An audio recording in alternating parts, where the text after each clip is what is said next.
10 days after 9/11, I went through the Pentagon and I saw Secretary Rumsfeld and Deputy Secretary Wolfowitz. I went downstairs just to say hello to some of the people on the Joint Staff who used to work for me, and one of the generals called me in. He said, "Sir, you got to come in. You got to come in and talk to me a second." I said, "Well, you're too busy." He said, "No."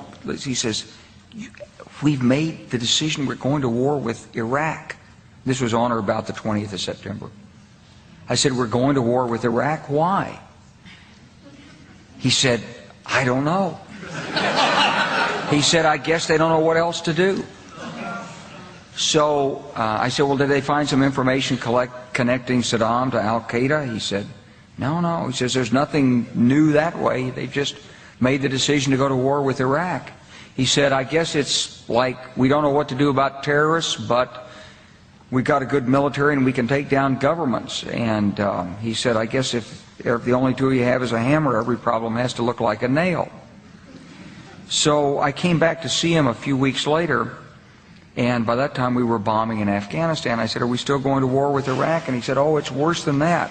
He said, he reached over on his desk, he picked up a piece of paper, and he said, I just got this down from upstairs," meaning the Secretary of Defense's office today, and he said, "This is a memo that describes how we're going to take out 7 countries in 5 years, starting with Iraq and then Syria, Lebanon, Libya, Somalia, Sudan, and finishing off Iran."